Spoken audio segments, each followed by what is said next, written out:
So, Adrian, a strange world we live in these days with the coronavirus kind of shutting down a lot of aviation activities, or at least sort of gutting them, I guess. So, you're a captain for JetBlue flying the Airbus. And what's it like out there in the airspace today? What are your flights been like lately? Well, Tom, it's pretty scary, actually. And it's hard to believe that 6 months ago, all of the airlines were hiring pilots. We couldn't get enough guys to fill the seats, to fill the Right. cockpit. And now I got an email from my company this morning saying offering early retirement because I've got less than a year to go till mandatory retirement at 65. So it's just beyond comprehension or beyond belief of how quickly things have changed. As we all know, life is quite different than it was just even a couple of weeks ago. Flying the line, I've had a lot of my trips canceled because of just any number of reasons. And I think they're going to continue, the operations are going to continue to wind down because the flights are basically empty. I think I had a 4-day trip and I didn't have more than 20 people on any one of the legs. One flight I flew, we had one person on board. So the airlines are all taking a close look at what flights are being canceled and what flights are still remaining, but I think that's going to continue to even wind down. I think Frontier Airlines is parking 90% of their airplanes. Wow. I don't know what the rest of the airlines are doing, but I suspect major reductions in flying. And American is offering an early out as JetBlue is. So it's a completely different environment than it was just even a week ago. And it continues to get more grim every day. Yeah. What's your thoughts on so that flight with one person on board? Why would they go ahead and make that flight? Why not cancel? Well, I'm not sure. I do know I read something from the company that they take a real close look at every flight as to how many people were scheduled on it.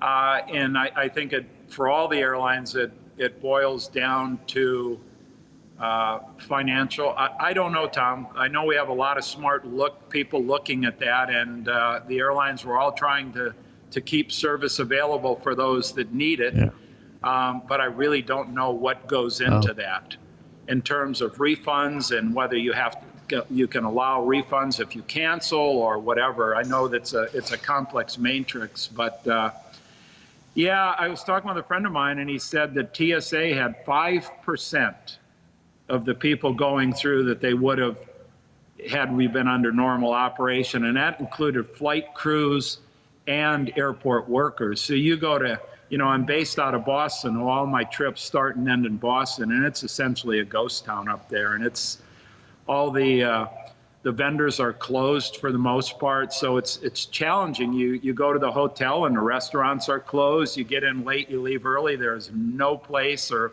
virtually no place to get anything to eat or even get a cup of coffee. So it's pretty disappointing. Yeah. So you went a day or two without a hot meal, right? Yeah, I did actually 2.5 days without a hot meal.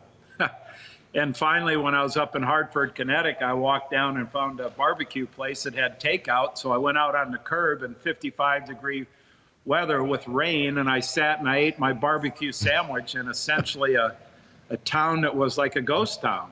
And that was the warm meal of the whole trip. So, yeah. What are you doing in the cockpit and to protect yourself? And how do you interact with other flight crew members and cabin crew members and passengers and that sort of thing? Yeah, of course, the airlines are taking as many precautions as they can. The challenging thing is you get into the cockpit, and if you were to sanitize every button and every switch, it would take hours to do so. So you do the best you can. The cabin crew, obviously the planes are empty, so people can sit wherever they want. But you got to stop and think that we're all touching the same thing. We're all touching the seat backs, the tray tables, the overhead bins, the door handles, the lab, everything. So the crews are doing a pretty phenomenal job with wiping the airplanes down and cleaning them before you go in, but still it's not a risk-free environment. So there's a concern by all of the flight crews. personally, I would have liked to seen domestic air travel just shut down. If we're really serious about the threat of the virus, the spread, and the threat of the spread of the virus, we should just shut domestic air travel down. But flight crews, we know the risks that we operate in, and we take as many and the best precautions that we can, or best measures that we can. Right.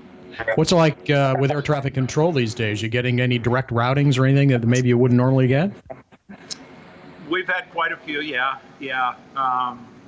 One air traffic controller down in the Fort Worth area was pretty fun. He was talking with all the controllers. It was kind of like a game show with finding out how many people were on board, and to try and add a little bit of lighten the pressure of it. The reality is just, and it's real.